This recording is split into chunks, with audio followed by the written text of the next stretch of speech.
Baik, bismillahirrahmanirrahim. Sebelumnya kita pantun dulu nih. Jalan-jalan ke Cikarang.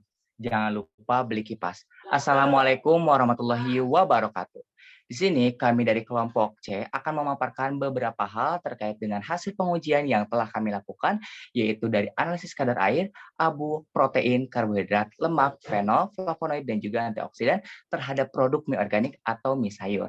Baik, sebelum kita melanjutkan ke berikutnya, yang kami hormati kepada Bapak dosen pembimbing kita selaku dosen mata kuliah, penanggung jawab mata kuliah yaitu Bapak Agung Zaim Azkia SSI MSI, dan juga ada Ibu Dr. Andi Erli Febrinda STP MSI, dan juga ada Ibu Made Gayatri Anggarkasi STP MSI. Dan juga kami hormati kepada asisten dosen yaitu Kak Arini Septianti SSI, Kak Devi Triwulan dari AMD, Kak Jundia Julfa AMD, dan juga teman-teman sekalian yang kami banggakan. Baiklah, sebelumnya izinkanlah kami untuk memperkenalkan dari anggota kelompok kami, yaitu yang pertama di sini ada dari Ahmad Dava Novalizani, yang kedua Anissa Putri Nur Salsabila, yang ketiga Anissa Nurul Adelia, keempat Denita Dwi Maharani, kelima Diana Yati, keenam Iksanti Nurudinisa, ketujuh ada Legititullah saya sendiri, selanjutnya ada Mesya Syukma Andin, selanjutnya ada Novi Anissa Aksa, dan juga ada Rini Yunisara Situmorang, serta Safiera Yasmin. Baiklah, pemaparan berikutnya akan disampaikan oleh Saudari Adel kepada Saudari Adel. Saya persilahkan. Baik, terima kasih, Gi.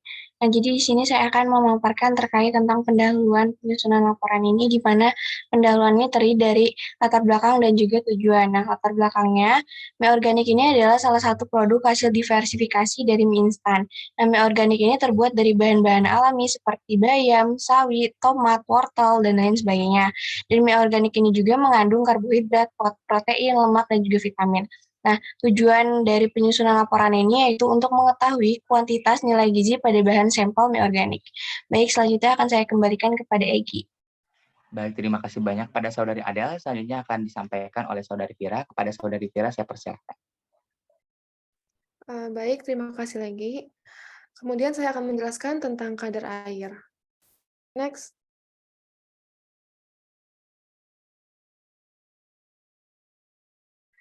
Kadar air berkaitan dengan umur simpan pangan menganalisis kadar air pada semi organik. Metode yang digunakan adalah metode Fontenera.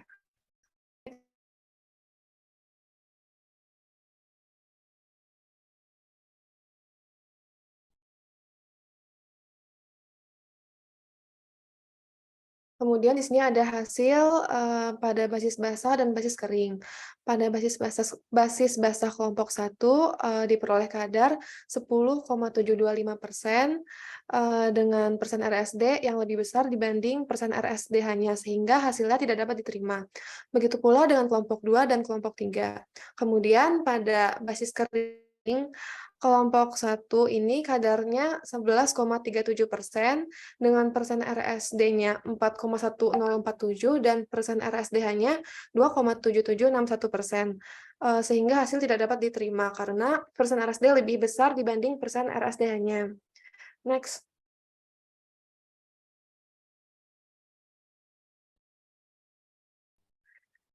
Kemudian ada pembahasan dan kesimpulan. Untuk pembahasan, menurut SNI nomor 012974/1996, kadar air mie kering yaitu 8-10%. Kadar air pada sampel 2 ulangan dengan nilai terbesar yaitu sebesar 12 pada basis basah serta 13,59 pada basis kering. Untuk kesimpulannya ya analisis kadar air yang telah dilakukan didapatkan persen RSD lebih besar dibanding persen RSDH, sehingga juga ada rumus untuk menghitung kadar air basis dan kadar air. Baik, saya kembalikan kepada Legi. Baik, terima kasih banyak Saudari Vira. Berikutnya akan disampaikan oleh Saudara Dev. Kepada Saudara Dev, saya persilahkan.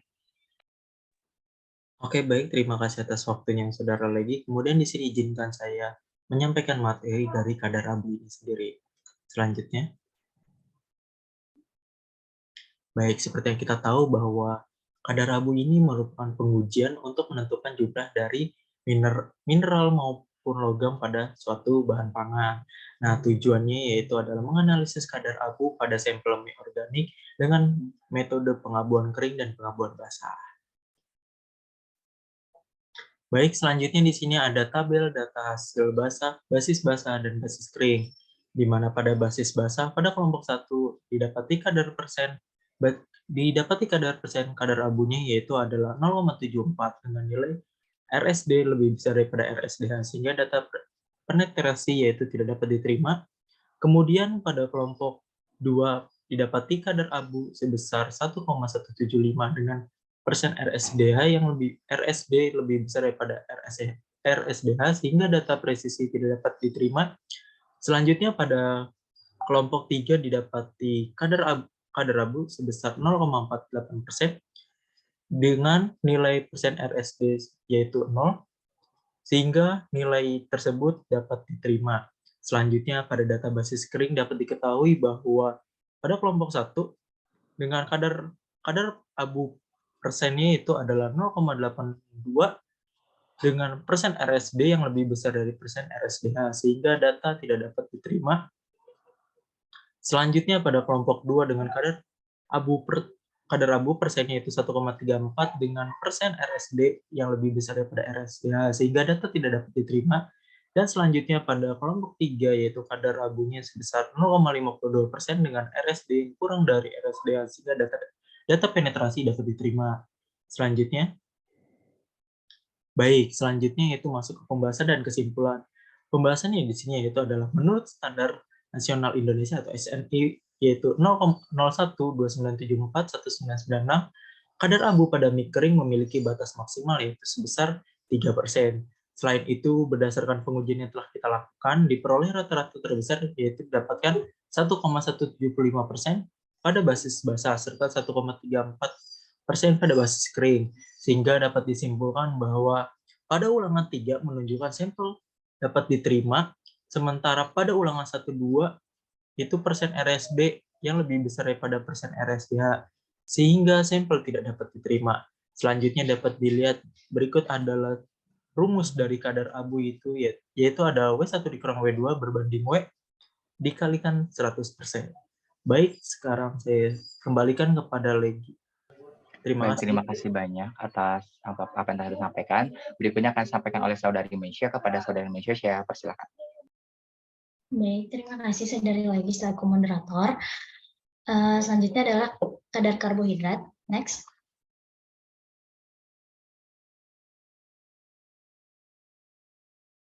Jadi karbohidrat ini termasuk golongan monosakarida dan disakarida seperti glukosa, fruktosa, galaktosa, dan laktosa.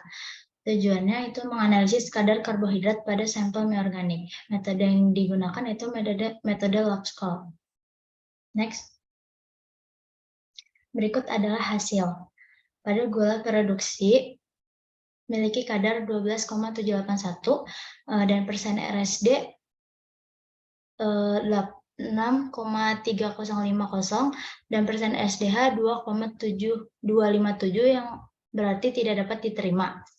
Dan hasil kadar persen gula total 102,207 dengan persen RSD 6,4523 dan persen RSDH 1,9932 yang dimana tidak dapat diterima. Juga ada kadar persen gula total sukrosa sebesar 97,1613 dan kadar persen sukrosa 85,8155. Next. Selanjutnya ada pembahasan dan kesimpulan. Pembahasan didapatkan kadar persen gula produksi, gula total sebagai sukrosa dan sukrosa berturut-turut sebesar 12,785%, 102,75%, 97,1613%, dan 85,8155%. Kesimpulan yang dapat diambil berdasarkan hasil pengujian analisis kadar karbohidrat yang telah dilakukan dapat disimpulkan persen RSD lebih besar daripada persen RSDH, sehingga sampel tidak dapat diterima. Adapun rumus persen karbohidrat yaitu 100% dikurang persen air ditambah persen abu ditambah persen lemak ditambah persen protein. Selanjutnya saya kembalikan kepada moderator. Baik, terima kasih banyak atas pemaparannya. Selanjutnya akan disampaikan oleh Saudari Rini. Kepada Saudari Rini, saya persilahkan. Baik, terima kasih moderator atas kesempatannya. Di sini saya akan membahas mengenai kadar protein yang telah kami uji. Untuk pendahuluannya, seperti yang diketahui, protein merupakan senyawa ataupun suatu makromolekul yang tersusun dari atom nitrogen, karbon, dan oksigen, serta beberapa jenis asam amino yang mengandung sulfur dan dihubungkan oleh ikatan peptida. Untuk pengujian protein ini sendiri memiliki tujuan untuk menganalisis kadar protein pada sampel mie organik. Untuk metode yang digunakan yaitu metode kejedal. Selanjutnya, berdasarkan hasil pengujian yang telah kami lakukan, untuk kelompok 1 sendiri mendapatkan kadar persen protein sebesar 6,46%, untuk kelompok 2 mendapatkan kadar protein sebesar 7,89%, dan untuk kelompok ketiga mendapatkan kadar persen protein sebesar 7,84%. Di sini saya akan membahas dan menyimpulkan mengenai pengujian yang telah kami lakukan. Untuk pengujiannya sendiri yang telah dilakukan, didapatkan persen kadar protein untuk ulangan pertama 6,46%, untuk ulangan kedua 7,89%, serta pada ulangan yang ketiga 7,84%. Sehingga dapat disimpulkan bahwa hasil pengujian analisis kadar protein yang dilakukan, persen protein tidak sesuai dengan klaim yang tertera pada kemasan, di mana persen protein yang tertera pada label kemasan yaitu 15%, sedangkan hasil yang didapatkan berada di bawah 15%. Di sini juga ada cara menghitung untuk persen protein, di mana yang perlu dihitung pada awalnya yaitu persen nitrogen dengan rumus mililiter HCl sampel dikurang dengan mililiter HCl blanco, dikali dengan normalitas HCl, dikali dengan 14,01 dikali 100 dan dibagi dengan miligram sampel. Selanjutnya, setelah didapatkan nilai persen dari nitrogen, maka dapat dihitung nilai persen protein dengan rumus persen nitrogen dikali dengan faktor konversi. Selanjutnya, saya kembalikan kepada moderator. Baik, terima kasih banyak kepada Saudari Rini atas pemaparannya. Selanjutnya akan disampaikan oleh Saudari Dinita. Kepada Saudari Dinita, saya persilahkan. Baik, sebelumnya terima kasih lagi. Di sini saya akan menjelaskan tentang materi kadar lemak. Bisa di next.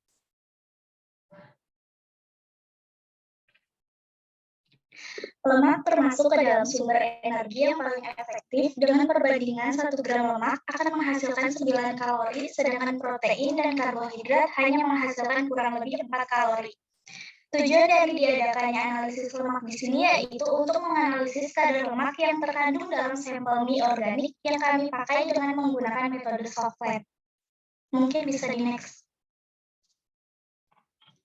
Berikut merupakan hasil analisis yang kami peroleh dengan kadar persen 12,5, 12,55, 13,88 dengan nilai SD 0,9405 dengan persen RSD 7,1168 dan persen RSDH yaitu 2,7122 dengan rata-rata kadar persen yaitu 13,22 yang memperoleh hasil yaitu tidak dapat diterima. Mungkin bisa di next. Berikut merupakan hasil pembahasan yang telah diperoleh berdasarkan hasil analisis kadar lemak pada sampel mie sayur. Didapatkan hasil berat akhir sebesar 177,755 pada pengulangan pertama dan 104,980 pada pengulangan kedua. Pada analisis kadar lemak pada sampel mie sayur, didapatkan hasil bahwa sampel mie tidak memenuhi mutu nilai SNI yang ada yakni 15-18,5%. Berikut merupakan kesimpulan, di mana kandungan lemak yang cukup tinggi dan tidak memenuhi SNI perlu diperhatikan kembali dalam kuantitas konsumsi.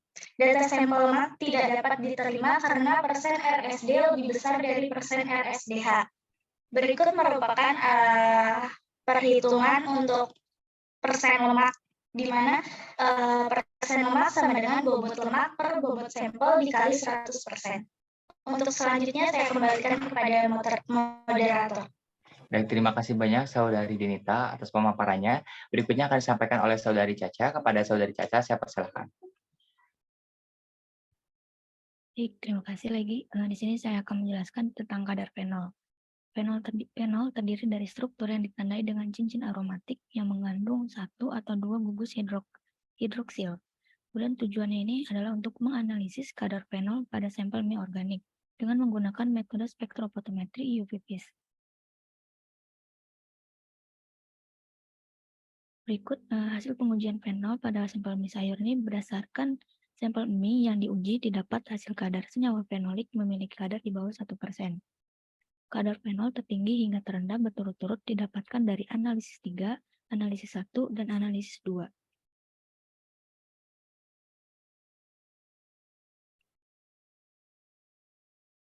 Baik, saya serahkan kepada Legi. Baik, terima kasih banyak Saudari Caca atas pemaparannya.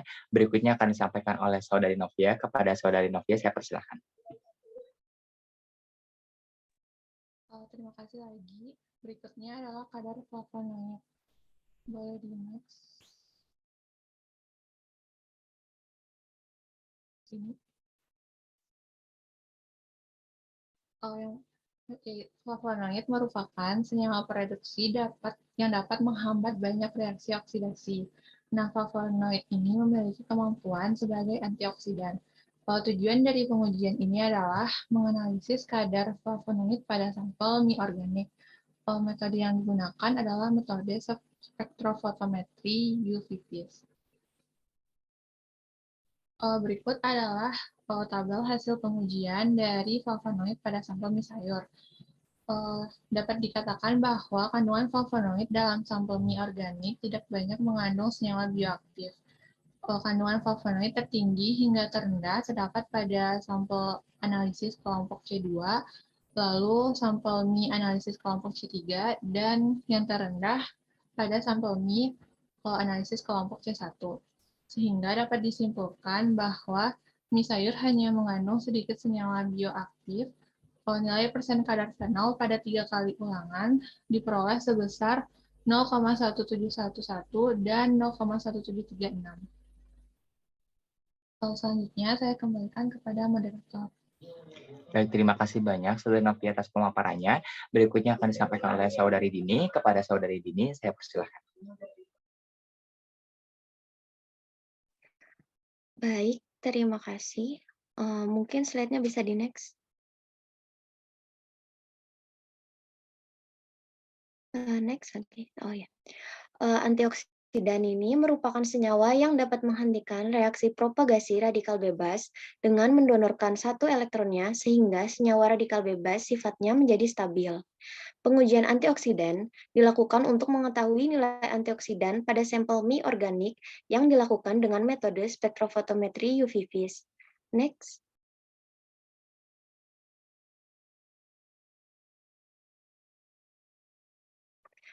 Berikut merupakan hasil dari pengujian antioksidan yang telah dilakukan sebanyak 3 kali pengulangan.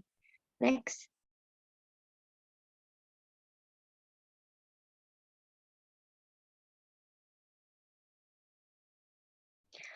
Baik, selanjutnya setelah dilakukan perhitungan dengan menggunakan persamaan regresi linier, didapati nilai Y sebesar 2,1319X ditambah 62,245 dengan nilai R² sebesar 0,9436. Nilai antioksidan yang kecil dapat dipengaruhi oleh proses pengolahan yang telah dilewati oleh mie organik. Selain itu, tidak adanya penambahan kandungan antioksidan pada komposisi mie juga mempengaruhi nilai sehingga menjadi negatif. Baik, untuk selanjutnya saya serahkan kepada moderator. Baik, terima kasih banyak kepada Saudari Dini atas pemaparannya. Berikutnya akan disampaikan oleh Saudari Diana. Kepada Saudari Diana, saya persilahkan. Oke, terima kasih lagi. Untuk kesimpulan dari laporan ini yaitu terdapat beberapa faktor yang mempengaruhi akurasi setiap kadar dalam bahan pangan, diantaranya suhu dan kelembapan RH atau RH, ruangan, suhu, dan tekanan udara pada oven, ukuran dan struktur partikel sampel, ukuran wadah yang ditimbang, intensitas cahaya, udara, waktu, dan lainnya. Selanjutnya dilanjutkan oleh Legi. Oke, baik. Terima kasih banyak kepada Diana serta rekan-rekan lainnya atas pemaparan yang telah disampaikan hasil dari pengujian yang telah kita lakukan. Dan juga terima kasih banyak kepada Bapak Ibu dosen serta kakak asisten dosen atas perhatiannya. Mungkin hanya itu saja yang dapat kami sampaikan. Kurang lebihnya mohon maaf. Mungkin kita pantun dulu nih.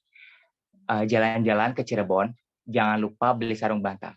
Terima kasih. Wassalamualaikum warahmatullahi wabarakatuh. Sampai jumpa. Mungkin kepada Bapak Ibu dosen, apabila ada saran dan kritikan, boleh. Terima kasih.